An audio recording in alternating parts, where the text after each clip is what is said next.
Good afternoon, everyone, and welcome.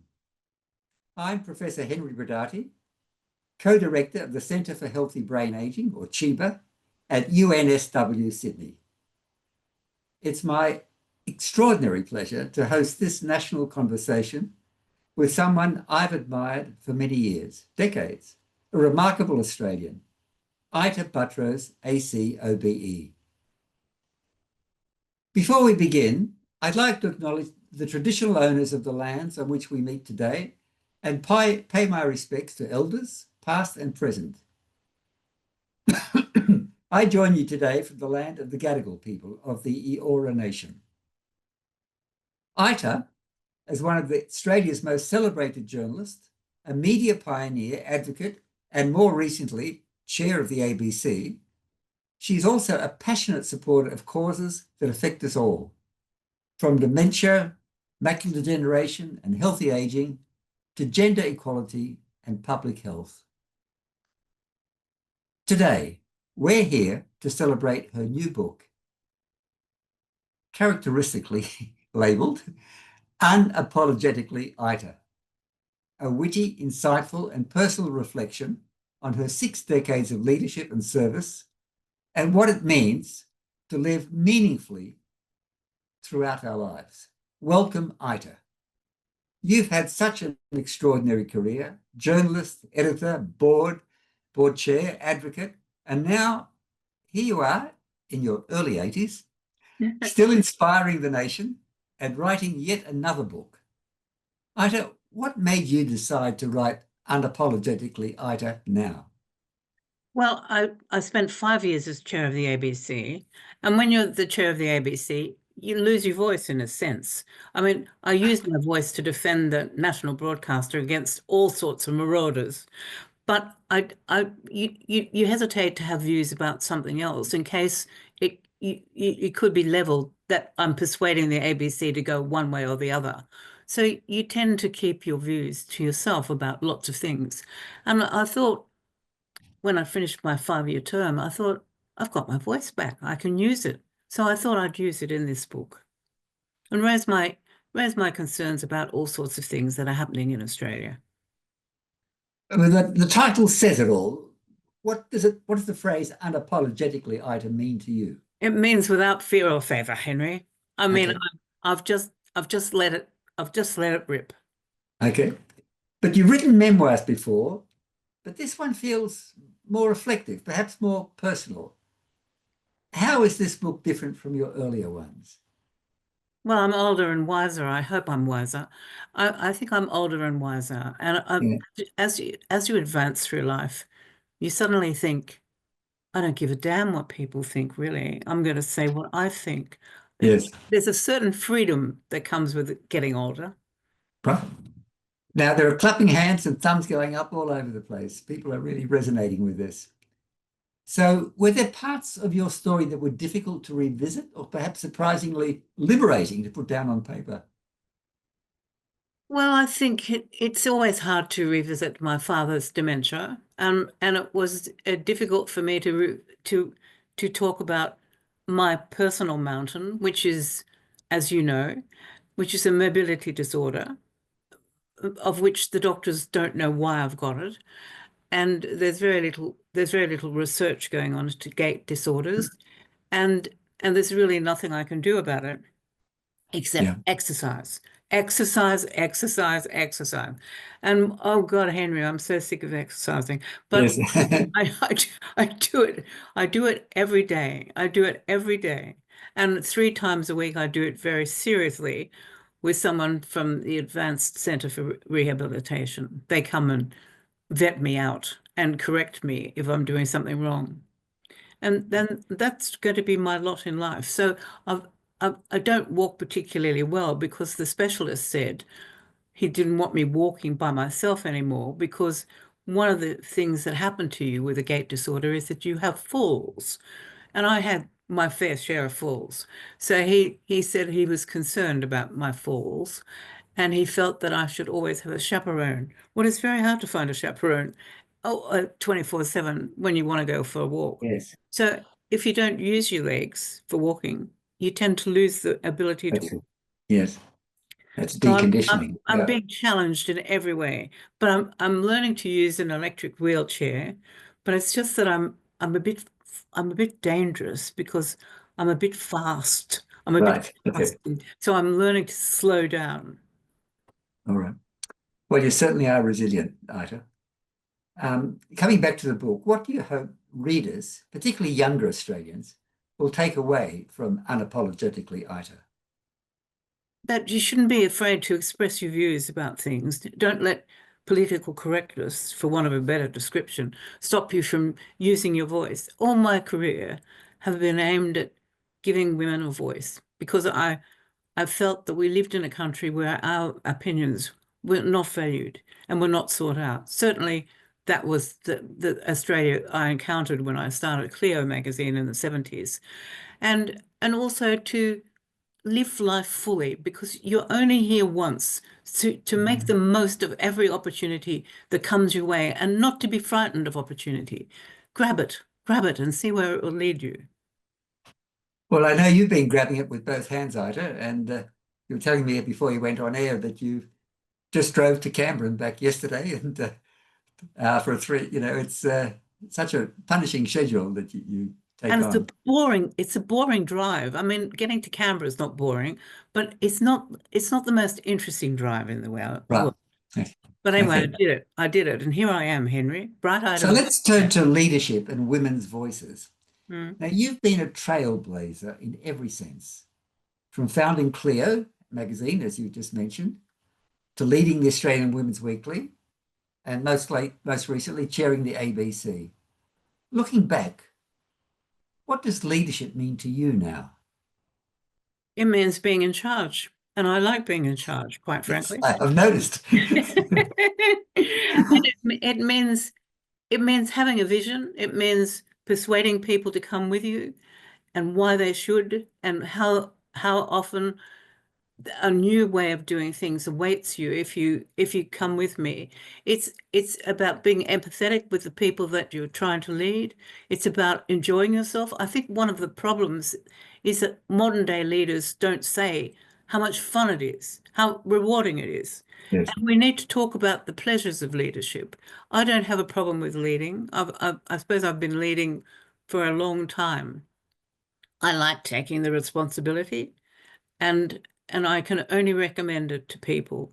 And I'm concerned that so many people don't want to be leaders now because they might make a mistake. But we all make mistakes. We all make mistakes. They're no big deal. Make a mistake, correct it, try not to make it again. That's the thing about mistakes. You try not to make them again. If you've never made a mistake, you really haven't been trying new things. That's a quite Well, a bit. you try a new venture and it doesn't Yeah, work. Not everything you do yeah. works. Okay. Now you've sort of answered this already. My question is about that you've never shied away from tough conversations or unpopular opinions. Has that confidence, the willingness to speak your mind, become easier or harder with age? Again, it's much easier with age Yeah. because you've acquired some knowledge. I hope I've acquired some knowledge. Yes. And you've Uh, acquired some knowledge and you read people so much better. You understand people so much better. You can sort of see someone who's hesitant. You can see someone who's frightened of you or yes. for whatever reason. You know, you can just sense how they feel so much Mhm. better. I thought I read people really well when I was in my 30s, but I do it much better now. And I think that's the skill of getting, that's one of the pluses about getting older, that you do read people better and you do have more confidence in yourself. Well, I can confirm that because Ida chairs our Centre for Healthy Brain Aging Advisory Committee, and she was at a function sitting next to someone at dinner and thought, this is a good guy to bring on board. And she invited him, she was open, and it's been terrific. She has that openness to new people and new experiences. Coming back to women, you've often said that women should not apologize for being ambitious or outspoken. Indeed, your book highlights the struggles and achievements of women. What advice would you give to young women in the workforce today who are trying to find their voice? Never give up. Never give up. I'm the patron of the women in media, and one thing that concerns me about them is that every year they have an insight report as to how they're all going. And year after year, since I've been patron, I've noticed that many of the participants are not happy with their careers. You have to be happy. You have to love what you do. And life is too short to waste it on doing something that doesn't make you happy. But nothing is going to be handed to women on a plate. If you want to achieve, if you want to be a winner, you have to reach out. You have to have confidence in yourself. You have to believe in yourself. And that's what I hope they'll take away. Never give up and believe in yourself. Yeah, well, I think you embody that. I've been watching what's happening in the media about you, particularly in the last year with ABC and some of the events that occurred there. And I got the feeling that people were trying to browbeat you. I won't say which people, but you were able to stand up to them. And you know, even when you were the chair of the ABC, you had various skirmishes, which you were able to rebut because you keep such detailed records. I'm in awe of how well organized you are. Somebody says, you said this on Sunday. You say, no, no, I was in a taxi. I've got the records of it here. And you're able to rebut things. What are your strategies for being so well organized? Well, it's the only way you can get through everything. I've always had a very busy career, and sometimes I've had two or three jobs that I'm doing concurrently. And if you don't have a plan, if you don't have a system for getting through all the things you have to get through, you just you just can't do it. So I like to be organized. I have priority lists. I don't keep them quite as tidy as I used to because my life is a bit easier now. But if you don't prioritize your tasks, I think you just get yourself in a mess. And you know, I seem to remember things, Henry. I think I've got an elephant's mind. I remember things from my past, and I can call them up and recite just ad lib what happened at that time, say in 1974. And that's the way my mind works. It remembers things. Lucky you. Yes, that's fantastic. Yes. Look, I've seen you in those board meetings and you navigate relationships brilliantly. I call that horizontally because they're people on the same board as you. And I've seen you, I think Liz, who helps you, and I've seen you with other people. So you manage well horizontally and vertically down. But what about vertically up? Because you've worked with some really powerful media moguls, Kerry Packer, Rupert Murdoch. Who could get more powerful than them? So, what's your technique for managing up, particularly for the younger females listening to us today? You have to do the job to which you've been entrusted. So with Kerry Packer, it was producing magazines, producing Cleo, and then running the Women's Weekly, which was the cash cow of the company, doing the job he asked me to do and delivering the goods. And with Rupert Murdoch, it was the same thing, turning the papers. When he approached me to become editor-in-chief of the Sydney Daily Telegraph and Sunday Telegraph, he thought they were too blokey and had too much sport. That's why he chose me as a woman to run them. And so I feminized them. I feminized them. I didn't detract from them. I added to them.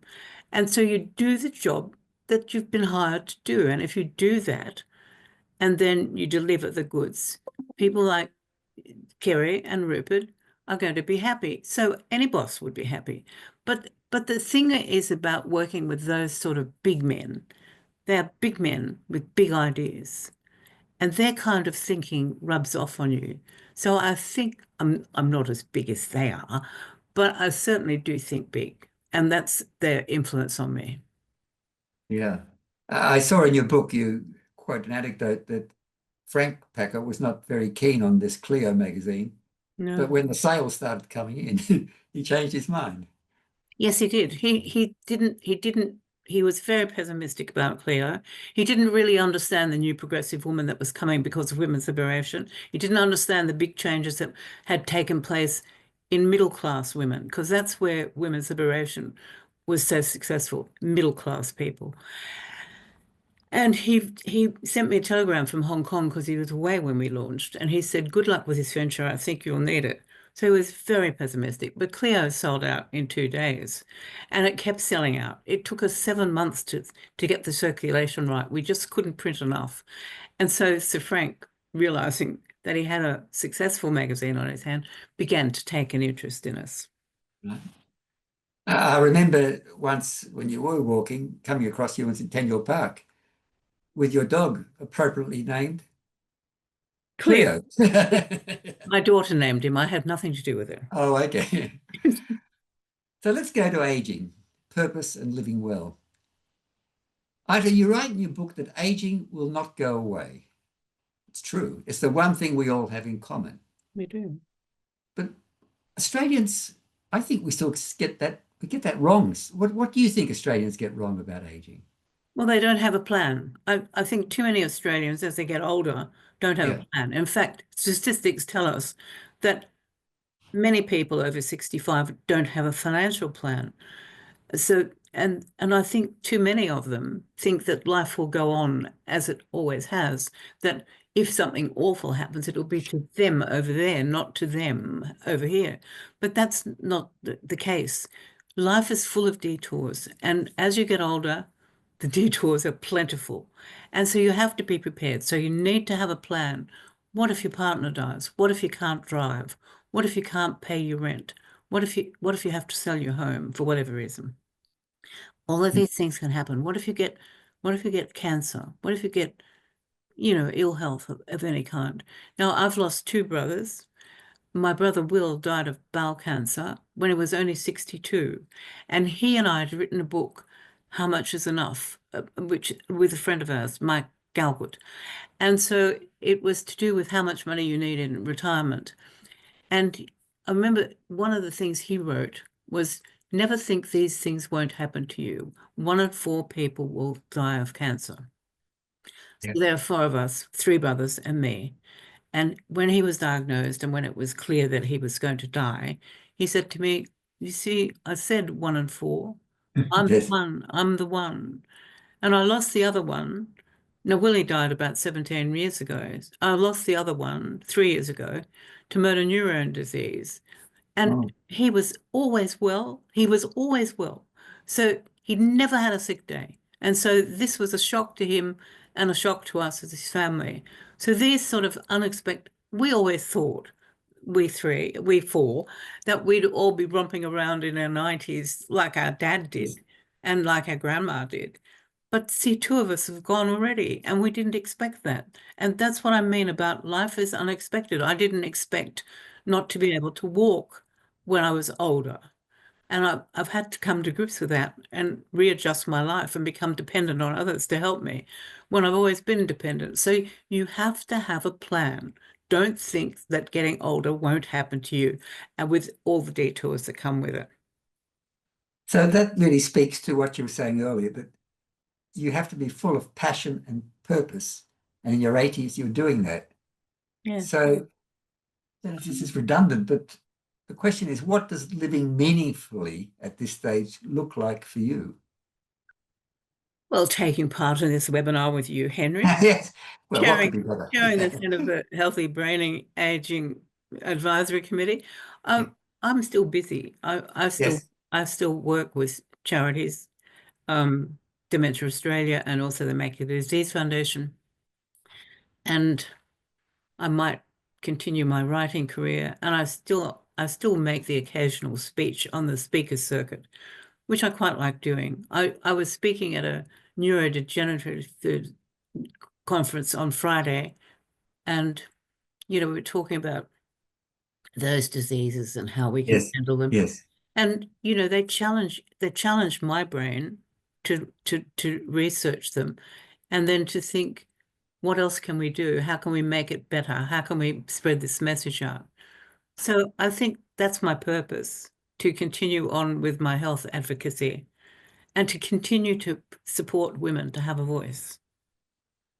And also older people, because there's a lot of ageism in our society, from workplaces to everyday attitudes. We need to change that conversation. How can we do that, Ida? By accepting that everyone every one of us is getting older. Yeah. And, you know, it's not some strange phenomenon. It's been happening for ages. It's been happening ever since the world began. And how would you wish to be treated if you were older? You'd want to be treated with respect. You'd want to be Mm. valued in the community. You'd like to you'd like to work, probably. Many Australians would like to work when they're over 65, but they can't get employment because there are too many bosses that won't hire people over 50. Yeah. That's shameful. It's not only shameful, it's economically stupid. It is Because, economically stupid. we have problems with workforce in this country, and people have the notion that because you're over 50, and the audience may be surprised to learn that I'm also over 50, but Really? yeah, yes, yes. But older people are much more reliable employees. They have good judgment. They take less sick time, and it's And they don't spend all day texting their friends. the retirement age is going up all the time. So it's up to 67 now. It'll go up higher as we're living longer because countries can't sustain an older population unless we work for a longer period of time. And I'm lucky I can keep working in the position I'm in. But if I was a surgeon or a laborer, then it would be difficult. It would not be possible for me to do that. But you can be retrained. I mean, I think that's one of Yes. Yeah. there's a feeling that you can't retrain an older person. That's nonsense. You can retrain an older person. There are plenty of statistics that say it's very successful. Norway has trained its older generation, and they're having great results. There was I'll digress here. There was a book written about, oh, must be 30 years ago from an academic in Queensland where she took older people and started teaching them German. And they all flourished when they were learning a new language and also, of course, developed their brains more. And Yeah. so you're right on. Yeah. Um, which brings us to the brain and dementia. And of course, that's a focus for our Centre for Healthy Brain Aging. We have a vision of a society where we can all live our full lives with cognition intact. And we're trying to do this by trying to find the causes, trying to find ways to prevent it, and trying to find ways to help people who have been affected by dementia. So we talk about in Chiba, the science of healthy aging. Staying connected, purposeful, and curious are all vital ingredients for a healthy brain and a fulfilling life. And I think you embody that in what you've told us so far.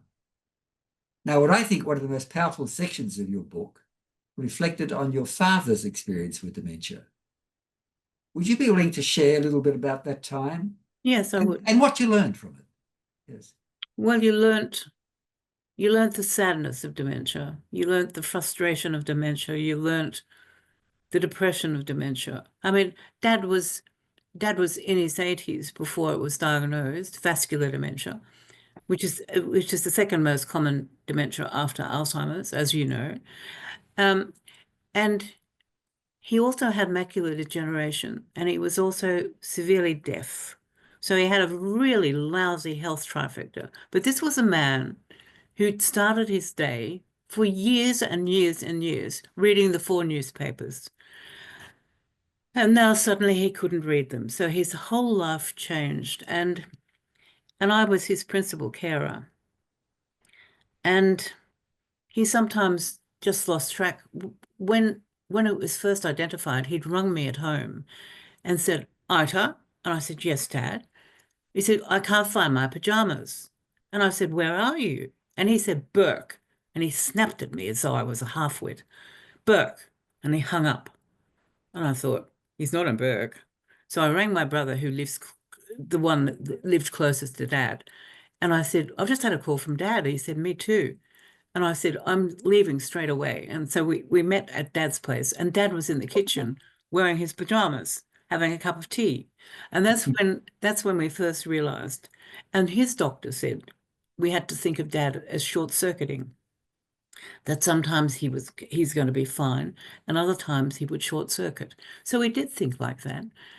But he wanted to stay in his own home. Now you can imagine if you've got hearing loss, you don't see too well because you've lost your central vision and you've also got dementia. This is a big call.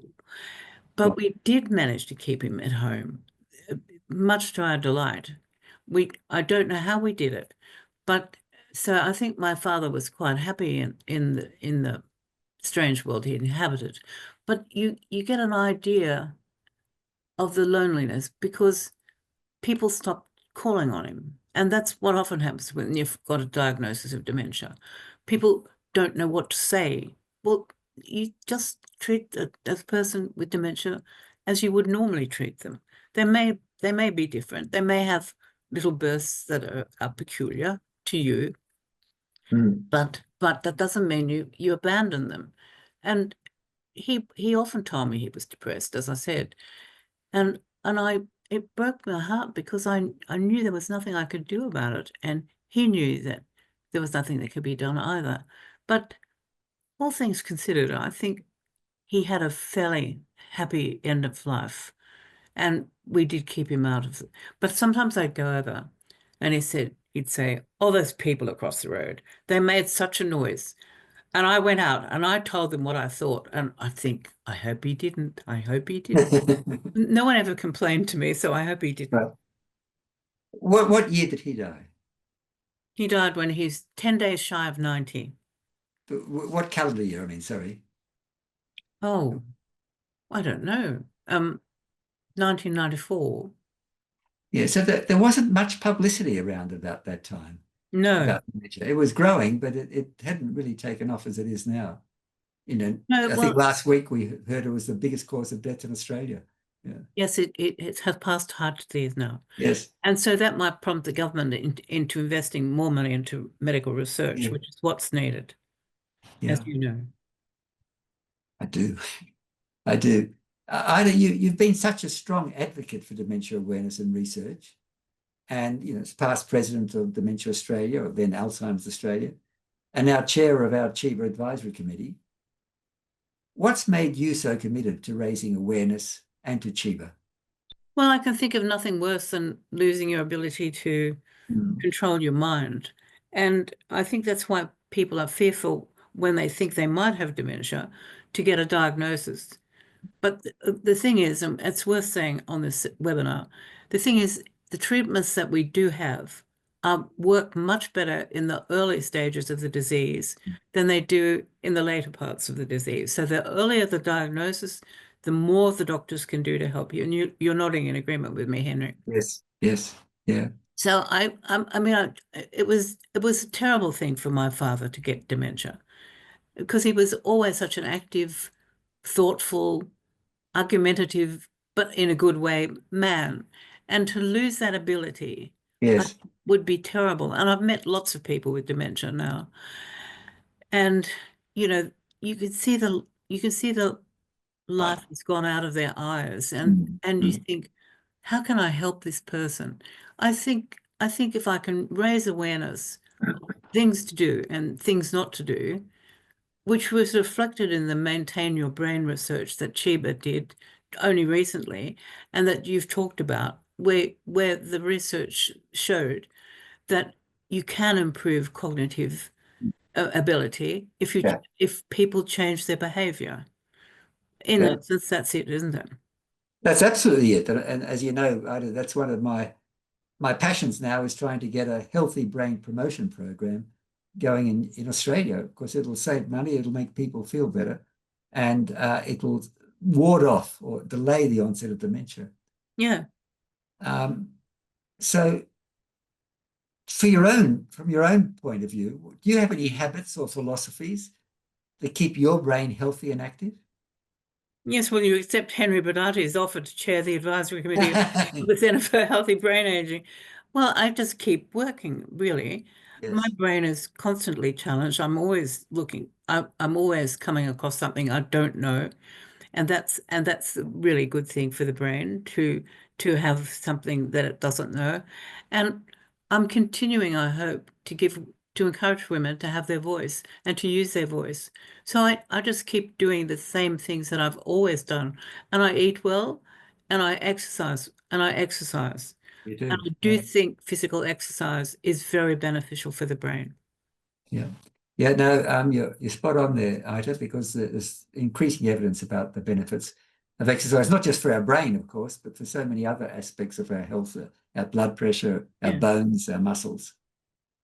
So the other thing we've found at is that maintaining purpose, social connectedness, and lifelong learning, the very things you're championing, make a real difference to brain health. So you're a living example of what we've been preaching. And with our Maintain Your Brain, which we want to run, it's finished, unfortunately. It was an online program, but we think it could be rolled out nationally. And it would target specific risk factors, such as physical exercise, eating a healthy diet, mainly based on the Mediterranean diet, keeping your brain active, and there are computer programs that can help you, but you're doing it in real life without a computer training program to do it. And being socially healthy as well, being socially active. Yes, And I think yeah, a lot of people, as they get older, you lose your friends. yes. Very hard to make new friends when you're older. Or so that's what people tell me. But yesterday I was in Canberra speaking at an event, and one of the women came up and said that she she had heard this, and she was from a library, and she's heard my recommendation that if you lose your friends, go to a library because there's always something happening there. You can get a new book and you can meet people. It's really important not to live in social isolation. But I think many older people hesitate because they lose their friends. But the library is full of friends. You just have to take the first step and go and visit. And, I sometimes recommend that there are like centers for older people, and they say, I don't want to go there. It's full of old people. And I sympathize with them because we need an integrated society. And one of the wonderful projects I'm somewhat involved with is where it's the intergenerational, where you're bringing kids with older people. And you may remember that Old People's Home for Four-Year-Olds Yeah, series on ABC TV, and also another yeah. one for adolescents. And it's that philosophy where not isolating and segregating older people into areas where they don't mix with other people, but integrating them into society. Just moving on to society, over the decades, as you've watched Australian society, do you think we've changed? Have we become more compassionate and inclusive? Are we more divided and selfish, more interested in goals rather than people? Well, I think we're more divided. I don't think the multicultural society that we've spoken about so proudly in Australia is working as well as it could be. And that's because we've allowed divisive groups to come into Australia. But and that's fine. I mean, we need all points of view, but this is Australia. So I think we have to be emphatic that you try and live our way, not the way you did when you were in the country that you left to become an Australian. Because most people that do come here do end up taking out citizenship. So we have to be grateful for what we have in Australia. We do have a freedom. You can't imagine our borders ever being shut. You can't imagine South Australia bringing in the tanks to stop us crossing into their borders. Although during COVID, I was a bit suspicious about Western Australia. They did seem very remote and they did seem to want to keep to themselves. And I love Western Australia and I love going there. It's one of my favourite states. So you can't do that because we have to visit the West. But I think there's an obsession with money by a certain group of people. I mean, some people don't have enough money, so we have people living below the poverty line, too many, and too many children sleeping on the streets. These things should concern us because we're a wealthy country, and we shouldn't have people that can't afford to eat and can't afford to keep the children at home. No. We have to examine where we're going, and the government needs to help us examine where we're going and how do we improve it. No child will live in poverty. Wasn't Yes, there a I prime was there minister when who I was said that? there when Bob Hawke said it. I was at his election campaign, but he meant well, and he was right. No Yes. child should live in poverty, but circumstances have changed since Bob Hawke made that comment. And the cost of living is very high now. Food is very high. People can't find a home. They can't find a home to buy, let alone a home to rent. I never thought I'd live in an Australia where people couldn't afford to buy a home in any of our capital cities. That's appalling. And that's bad government planning at all levels of government, and they've let down Australia and Australian people by their ineptitude.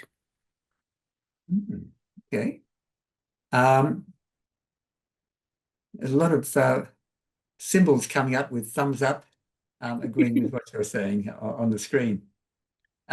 Some years ago, you kindly came. We run a forum each year at the Juniors, which is a football club in Kingsford, and we invite speakers. And you came one year and you gave a talk. And at that stage, I was trying to make it a bit more interesting by playing some music before each speaker. And I found this song by Cold Chisel called Ita, and where they said, if there's anyone you can trust, it's Ita. And it really epitomizes your standing in the community, where people really do value your opinion and do trust what you say. And you've done it by, I think, by staying clear about being labeled biased, that you're open to, you're not attacking people, you're looking at arguments for and against and weighing them up. And it seems to me that maybe in today's 24/7 newspaper cycle and instant social commentary and multimedia news, that it's affected the state and quality of the media in Australia. I wonder if you could just expand on your views about what's happening with the media and how you managed to stay clear. I'm asking you two questions at once. Yes, So sorry. I'll do the first one first, yeah. Well, I don't know where to start, Henry. I don't think the training is as good as it used to be. I mean, I only know the sort of training I had, which was on the job with senior journalists, um, attending lectures. I was well versed in defamation law by the time I'd finished my training. We had those sorts of lectures, and you would go out on jobs. I used to come in on weekends to go out with the senior journalists without pay, because I wanted to learn about my craft. So I think the training needs to be improved. I think sub-editors, many of whom have fallen by the wayside because of the bean counters that come into media, and they say that's expensive. They may be expensive, but they check for accuracy. They challenge journalists with their facts. Where did you find this out? Who did you speak to? Those sorts of things. You have to be so careful that everything you publish is factual and correct. And I don't think journalists should ever declare which way they vote. You shouldn't ever know which way any of us vote, because otherwise that bias might reflect in the stories you write. I've tried hard not to let my views on who I vote for ever be discussed in the media. Yes. It's my That, business. that was like my next question is, how It's have you my business. managed to do that? Yes. Yeah. Well, Yeah. it's how I'm trained. And you've got to remember, I had a trainee at home. I had a trainer at home. Your father was a journalist, wasn't My father was in it. He used to bang on the door when I was a cadet journalist, and he'd bang on the door because I was sleeping because it was night work on the morning newspaper. And Dad would open the door and say, "Didn't you learn anything about grammar at that school I sent you to?" it? And he'd bang the door, and I think, "Oh God, I'm in Dad's bad books." But so he was very strict with me. So I had this other strict person at home. So maybe that contributed to the way I think about it. We need to let younger people in. We need to train them. We need to make sure that they've got role models that they can follow. We need to encourage them to read the newspapers or listen to them or read them online, whatever you like. I do read newspapers online, but I must say I still like the old print version because there's more in the paper for me to have a look at. But I don't do that every day. I usually have to read them online. But on the weekends, I go back to print. It's lovely. Okay. I'm So I, I'm you're not reading biased. four I'm, newspapers I'm before biased breakfast. with print. I'm Yeah. biased with print. I admit it. Okay. It's just something about the ink and the paper, the tactile feel of the paper. So I just think we need strict standards, and journalists need, trainee journalists need to be pulled aside and say that story should have begun at paragraph 6, not the lead you chose. If you never show young people how to write Yes. properly, Yeah. then they get through the system without learning how to do it. And so did you have a reputation similar to your father's of being, a person with a red pen or pencil who edited copy that came your way? If necessary, yes, of course I did. Of course I did. Yeah. But I would call the person in and tell them why I was making the changes. I think Right. that's the thing that you do. I mean, if you're an editor, you edit. You That's edit. that's your Okay. job. Okay. So, I mean, the media has such an important role, the so-called the fourth estate. What, in your view, what role should they play in shaping a healthier and more connected Australia? Well, you do that by being well informed, I think. And so if you produce newspapers or podcasts really now that are well informed, that again, that someone has verified the accuracy of the people that are appearing on them. I think that's how you shape Australia. You've got to be well informed. You've got to know. I'm appalled sometimes at the younger people in my life, and I'm not talking about my grandchildren, but people that come into my life.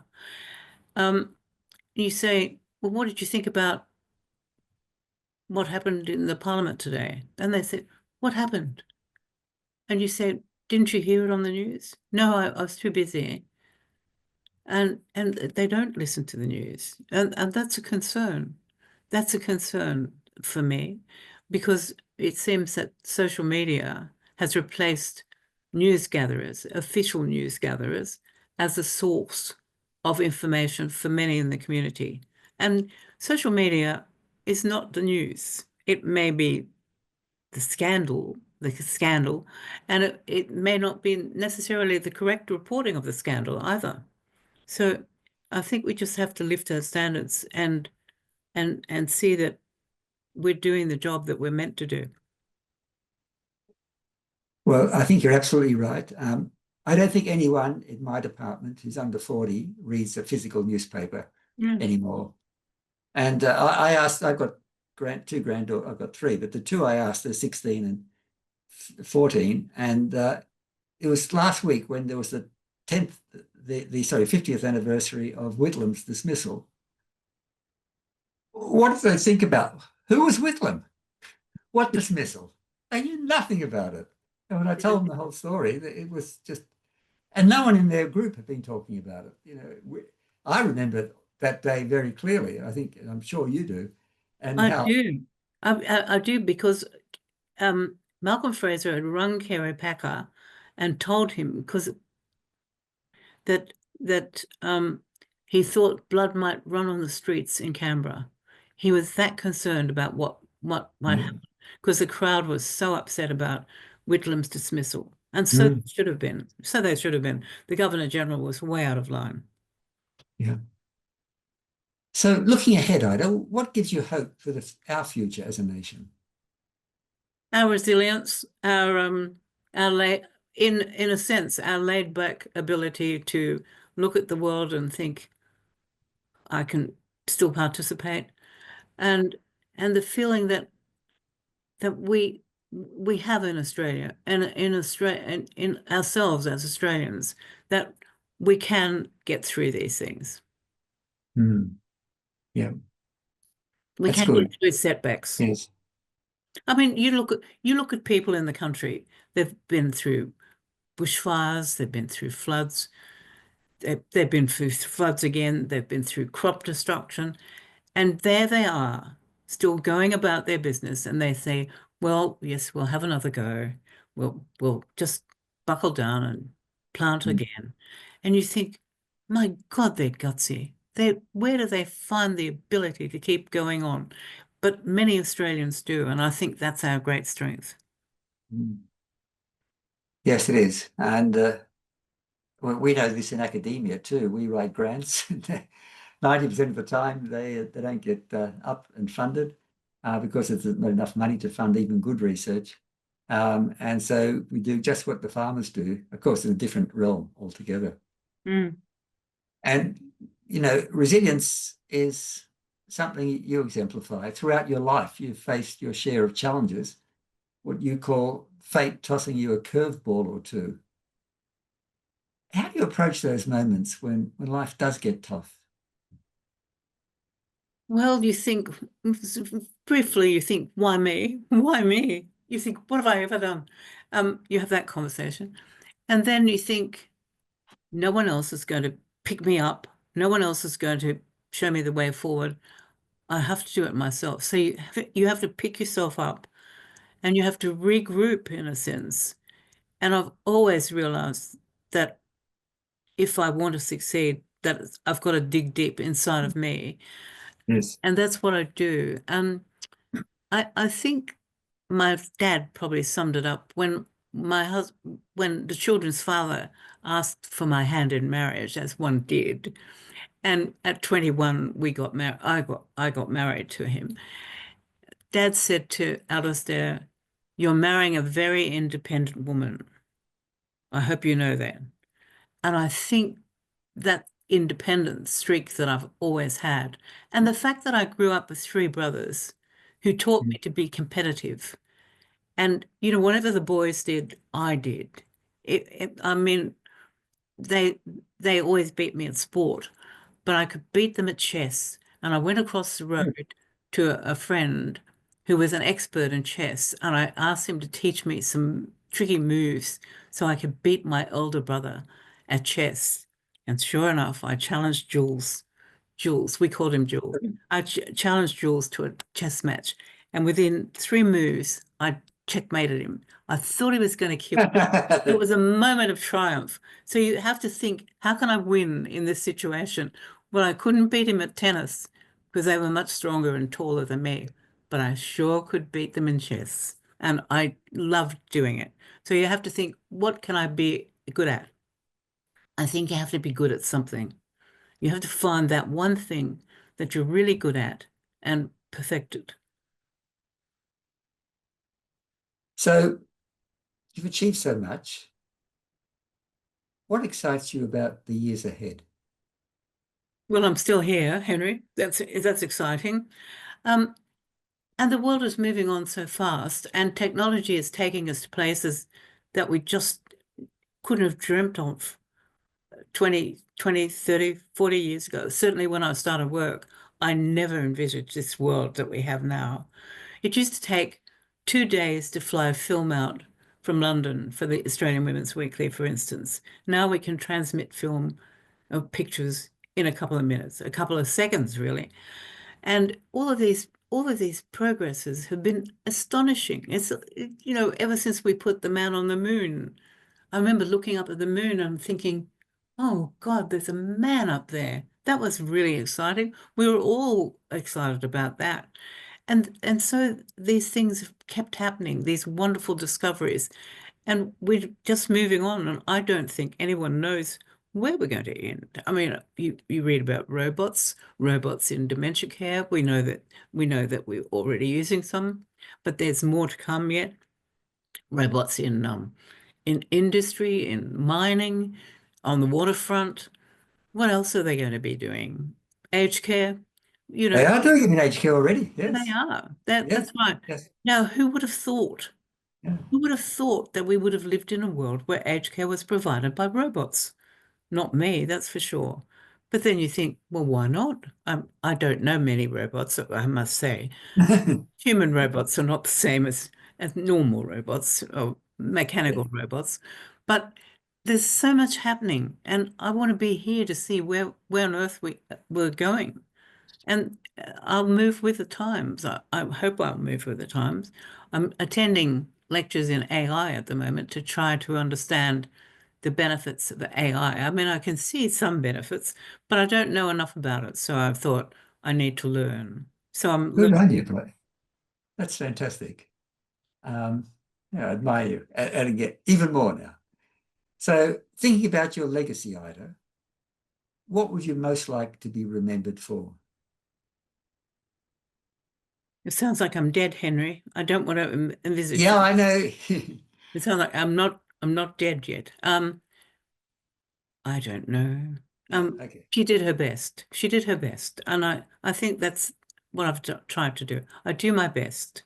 I do my Well, best like when I'm you were working. Australian of the Year because of the work you've done with HIV, with Dementia Australia, with macular degeneration.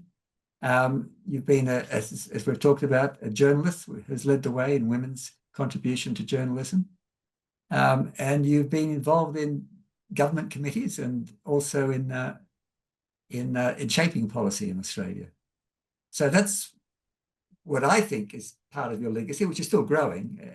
I'm not saying this is the top of the curve, but it's downhill from here. It's all right, Henry. I won't hold you. I won't hold a grudge. Okay. So I'll let you off the hook in a moment, Ida. But finally, for all of us watching today, what's your advice for living fully and unapologetically at any age? Well, believe in yourself, as I said. Realize you're only here once. Make the most of it. Don't let people block you from achieving your dreams. They're your dreams. Nobody else dreams your dream. They're yours alone. And I always think that deep inside us, we all know what we want to do in life. And we allow others to talk us out of it, or we lose confidence, or we think too much. Don't let people talk you out of your dreams. And and and just keep learning as we've talked about in this Yes. webinar, keep learning because your brain loves to learn about things it doesn't know. That's all Okay. I can say to you. Well, Ida, thank you for your insights and your honesty. You continue to inspire Australians of all generations. And I think we've all learned today that being unapologetic really means being authentic, compassionate, and unafraid of life's next chapter. For those who'd like to dive deeper, get the book. Unapologetically Ita is available now through Simon & Schuster. And on the closing slide, which will come up soon, you'll see a QR code, which links to where you can purchase a copy of the book. I also encourage everyone to explore the work we're doing at the Centre for Healthy Brain Ageing, CHEBA, at UNSW Sydney. Research how we can all age with purpose, connection, and a healthy brain. Just put CHEBA UNSW into your Google search engine and you'll find us very quickly. I'd like, on behalf of all the audience here, to thank you again, Ita, and thank to everyone who's joined us for this very special conversation. And what's remarkable, not a single person has left since we started. I've been watching the participant numbers and they've stayed constant throughout. And I think it's a tribute to you, Ita, and how much people want to hear. And the clapping and the hearts are just coming up and down the screen in droves. Yes, Until but next it time, wouldn't have happened. It wouldn't have happened without you participating as well. It's thank you. very nice to enjoy our friendship in such a public way. Thank you. Thank you, Ida. And we thank the organisers, Heidi and Janelle from Chiba, who put all this together. Until next time, take care, stay curious, and keep living unapologetically.